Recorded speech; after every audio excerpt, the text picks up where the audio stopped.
Salut tout le monde, bienvenue pour cette review du film Nanatsu no Taisai Cursed by Light. Donc c'est le deuxième film qui a été fait. Celui-ci est canon et l'histoire se déroule 6 mois après les aventures qu'il y a eu lieu dans la saison 4. Donc voilà, c'est une bonne chose, il faut le savoir. Maintenant, voilà, maintenant qu'on est dans le contexte, on va pouvoir se mettre dans l'aventure. Sachez que je vais faire une deuxième vidéo concernant ma critique de ce film. Donc je vous invite aussi à y aller la voir. Et donc les amis, c'est parti, ne perdons pas plus un instant. Tout commence avec deux personnages que l'on fait connaissance, deux ennemis qui ne seront pas totalement ennemis arrivés à la fin, mais bon, c'est pas grave les amis, du nom de Dahlia. Donc Dahlia, c'est un personnage qu'on a entendu parler dans Nanatsu no Taisai, c'est le deuxième roi des fées. Et on fait aussi la connaissance de Dutz, le grand forgeron qui a créé les armes sacrées, les trésors sacrés les amis. Donc voilà, maintenant qu'on connaît les deux noms, on connaît les deux personnages, on connaît à quoi ils ressemblent. Et bien ces deux personnages là arrive dans le royaume des enfers. Et là, il dévaste tout. Il dévaste tous les démons par-ci par-là. C'est pas bien, c'est pas gentil. Et donc, une fois qu'ils sont mis au tapis, il en reste quand même un qui se relève. Et celui-ci le laisse faufiler, le laisse partir pour y aller justement demander un petit peu d'aide à l'extérieur. Tout simplement, les amis. Et donc, du coup, nous retrouvons Meliodas accompagné du roi Bartra, voilà, avec Elisabeth. Donc voilà, une petite discussion. Meliodas, il dit qu'avant de devenir vraiment le roi, il veut faire sa petite lune de miel avec Elisabeth. Voilà, il va en profiter une dernière fois quand même. Oui, c'est normal, c'est légitime les amis. Et donc c'est chose qu'il va faire, il va à l'aventure, voilà, il va s'amuser tout ça, et il va regarder une sacrée cascade, et puis il va voir au loin Zeldris. Donc finalement il se dit bon, je vais y aller le voir, c'est quand même son petit frère. Donc il va le voir, tout ça. Bon, ça l'embête un petit peu, il y a un petit jeu comme ça, voilà, où ils vont se disputer, peu importe, pendant tout au long du film. Et du coup, ensuite, après leur petite discussion, tout ça, il y a ce fameux démon que je vous avais parlé, les amis, qui arrive et qui fait comprendre que voilà, rien ne va plus au royaume des enfers. Donc du coup, Meliodas décide de partir. Voilà, après un pierre feuille ciseaux, ils vont tous ensemble. Donc Meliodas, Gelda, Elisabeth et Zeldris, ils vont à 4 pour y aller vers le royaume des enfers. Bon, d'un autre côté, nous retrouvons aussi King, qui lui doit se marier avec Diane. Bon, là par contre, il y a vraiment du monde, les amis. Je vais peut-être pas vous faire toute la liste, mais il y a du Ban, il y a du Gother, il y a du Dreyfus, il y a du Hendrickson. Voilà, il y a vraiment un sacré monde, les amis, qui assiste à cette cérémonie de mariage. D'ailleurs, c'est Dreyfus qui s'occupe de faire le fameux personnage qui va les marier. Bon, peu importe, c'était fait pour lui, ça lui va très bien. Et du coup, nous retrouvons dans le royaume des enfers Dahlia, accompagné de Dutz, donc du coup, qui combattent du coup finalement Meliodas et tous les autres, Gelda, Elisabeth et tout. Et finalement, Meliodas finit par être scellé dans une sorte, une arme sacrée qu'a créé justement Dutz. Oui, je vous l'ai dit, c'est le forgeron sacré, le forgeron millénaire, j'ai presque envie de dire, le super forgeron qui a créé les trésors sacrés. Donc là, il a réussi à faire une arme pour pouvoir enfermer Meliodas et puis Elisabeth. Et par contre, Dahlia, lui, a réussi à mettre la raclée à Zeldris. Bon, raclée, c'est un grand mot, parce qu'on verra que finalement, ces deux-là, c'est peut-être un petit peu du menu fretin, les amis. Mais bon, pendant ce temps-là, il n'y a pas eu que ça qui n'a pas été, les amis, puisque tous les géants, ou presque en tout cas, ont été, entre guillemets, possédés, et les fées aussi. Donc du coup, les fées, tout ça, ils vont au royaume de Lunès. Il y en a certains qui restent dans la forêt des fées. Et donc du coup, ils vont pour combattre un peu tous ceux qui ont aidé à ce que finisse la guerre sainte. Donc voilà, tous ceux qui étaient en compagnie de Meliodas et les Seven Deadly Sins, les amis. Et donc du coup là ils vont dévaster Lyonès, ils vont un petit peu dévaster la forêt des fées, tout ça. Rappelons quand même que, bon, je vous l'ai peut-être pas précisé, mais il y a Hauser, Griamore et je n'ai oublié un, et Gilthunder bien entendu, qui sont à 3, donc eux ils arrivent à éviter tout ça. Finalement ils atterrissent eux-mêmes à Lyonès, sachant qu'à Lyonès il y avait déjà eu Gila et Jericho qui combattaient face à ces géants. Mais bon, c'est compliqué, les géants sont quand même assez puissants quand même, il faut le rappeler. Mais bon, les amis, du coup, Meliodas, lui, il est enfermé, tout ça. Finalement, Zeldris, il se réveille, voilà, accompagné de Gelda. Gelda qui lui a un petit peu pris du sang pour pouvoir se relever, parce qu'elle était un petit peu... elle faisait limite une syncope.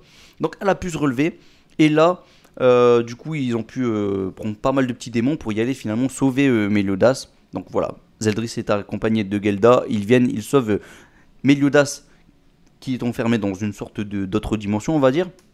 Donc du coup, Zeldris a pu le sauver, il sort de là, il y a quelques démons qui ont affronté quand même Dahlia et Dutz, excusez-moi. Et donc du coup, finalement, Zeldris et Meliodas, à eux deux, ils ont pu vaincre assez facilement les deux qui les avaient vaincus justement. Dahlia et Dutch, ils ont été mis au tapis. Voilà. Le style de Dutch c'était plutôt pas mal d'ailleurs, j'aime bien avec son petit chocobo là, voilà, qui rappelle, enfin chocobo, je dis chocobo, pour ceux qui connaissent Final Fantasy, vous voyez très bien pourquoi je dis ça.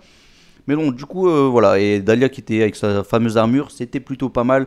Mais bon, le combat est fini, mais Meliodas se dit quand même qu'il y a quelqu'un d'autre qui tire les ficelles. Et d'ailleurs, à ce moment-là, on peut revoir plutôt les amis Maël qui se dit que ses amis vont peut-être tôt ou tard revenir à la vie. Vous savez, il avait utilisé le sort de réincarnation, donc Tarmiel, Sariel, tout ça, ils vont peut-être pouvoir revenir bientôt à la vie, et il espère bientôt les revoir justement. Il a hâte de pouvoir les voir, donc là, ils sont vraiment au royaume des cieux, et il y a pas mal d'anges qui arrivent comme ça, et puis on les reverra plus tard les amis, on les reverra plus tard.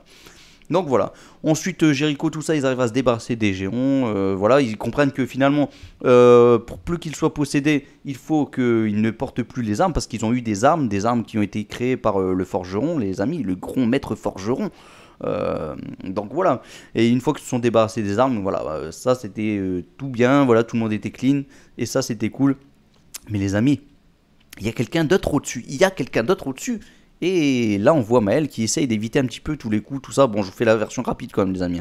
Donc voilà, ils essayent d'éviter un peu les coups. Et les coups viennent de qui? Des anges. Les anges attaquent Maël. Maël, tu es considéré comme un traître, mon ami. Et puis en plus, les autres anges, ils sont possédés. Mais qui peut être par-dessus tout ça? Qui contrôle tout ça, les amis? Eh bien là, oui, les amis, derrière moi, vous voyez cette personne, la grande madame. Ce n'est autre que la mère, je dis bien la mère, de Élisabeth. Et bien là, ça a fait un carnage. La mère de Élisabeth, la divinité suprême, comme ça a été dit. Bon, à l'époque, je l'appelais la déité suprême. Là, on l'appelle la divinité suprême. Je trouve ça plutôt mignon, plutôt sympa. Ça va très bien. Et ben du coup, la divinité suprême arrive en personne. Et d'ailleurs, chose que je n'ai peut-être pas précisé, les amis, c'est que le fameux cercueil qui avait été créé pour enfermer les 10 commandements à l'époque, ça avait été créé quand même par Dutch le forgeron.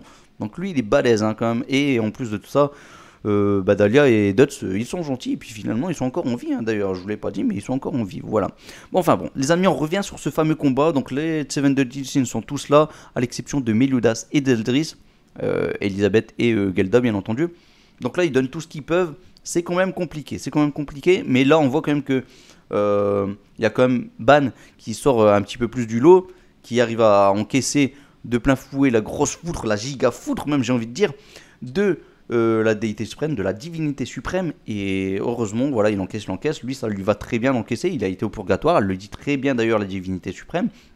Donc à force d'encaisser les coups, après les Seven Deadly Sins se donnent tout ce qu'ils peuvent, ils utilisent leurs attaques combinées, tout ça, mais rien ne va plus, hein, rien ne va plus les amis, là, vraiment ça craint pour nous, Seven Deadly Sins.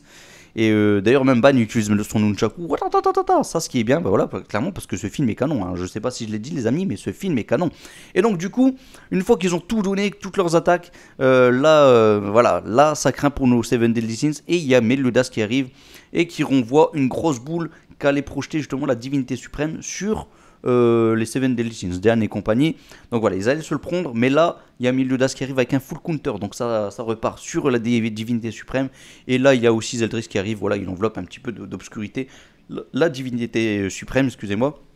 Et donc du coup, là, c'est parti pour une attaque combinée de Zeldris et de Meliodas. Voilà, ils ont mis le paquet. Sachez quand même que la divinité suprême a lancé des rayons de lumière comme ça, qui partaient de part et d'autre, les amis, dans tous les sens. Et ils ont esquivé dans tous les sens, voilà, en mode assaut. Meliodas et Zeldris, ils ont mis le paquet et ils ont réussi à donner le coup de grâce, les amis.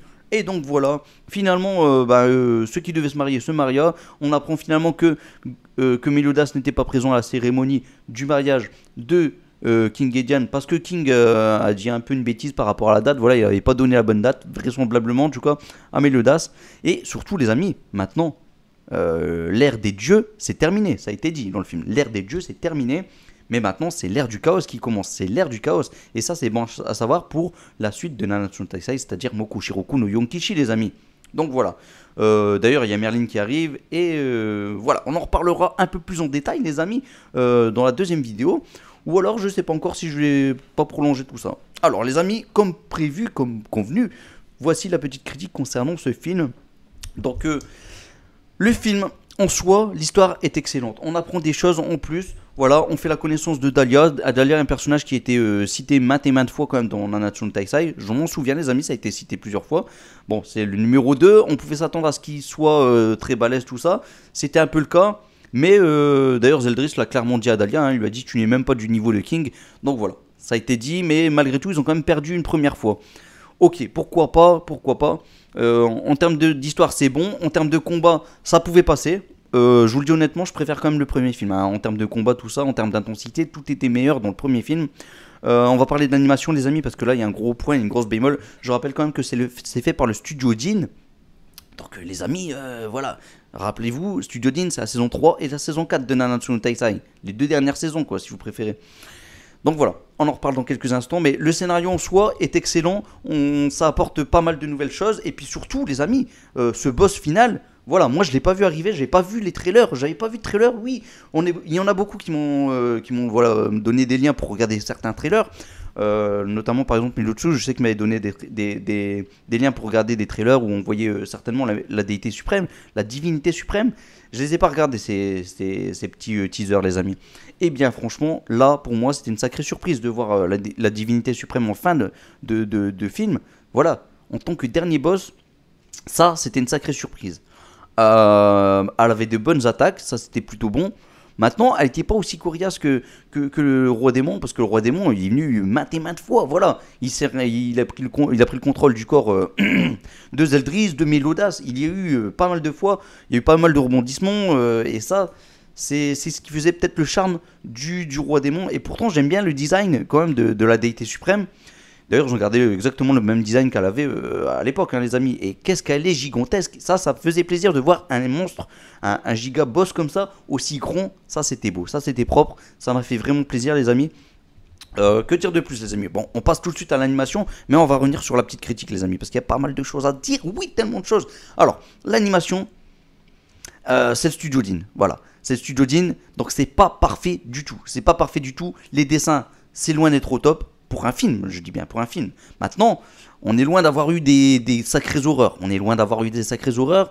Le problème, c'est qu'on a eu pas mal de cel shading et parfois ça pique un peu aux yeux. Le cel shading, il y a même eu un coup de foudre comme ça de la déité suprême qui est parti dans tous les sens. Je peux vous dire que j'ai regardé une note définition, une HD, une qualité HD du film. Je suis désolé, j'ai vu les éclairs mais bien pixelisés. Je sais pas ce que nous a fait le Studio Deen, mais bon, après il y avait des bonnes choses quand même. L'attaque de la déité suprême, à un moment il y a eu de la foudre comme ça qui agit dans tous les sens, ça c'était bien fait. Mais par contre, dans la saison 4, je suis désolé, il y a eu des choses qui étaient plus beaux que ça.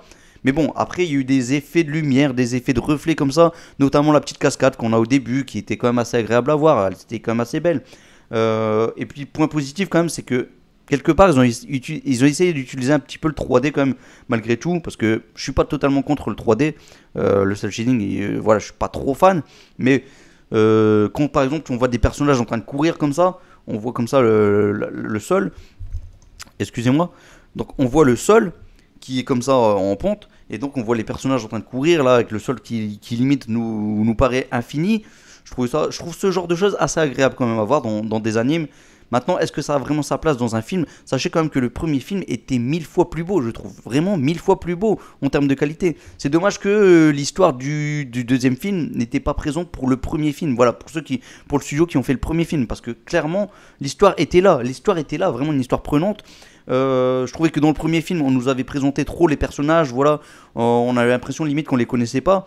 Là, franchement, les personnages ont été présentés rapidement, voilà, avec la petite prélude dès le départ, là, où il y a le personnage qui dit, la personnage avec sa petite voix un petit peu de sage comme ça, qui dit dans les temps immémoriaux, nous avons eu les Seven Deadly Sins qui ont sauvé l'humanité, clairement, voilà, donc ça avait été dit tout ça, et ça c'était bon, voilà, c'était une façon aussi de nous présenter les Seven Deadly Sins, pour ceux qui ne les connaissaient pas, parce que voilà, ceux qui ne les connaissent pas, ça peut être aussi l'opportunité de regarder le deuxième film sans avoir vu les autres ou autre.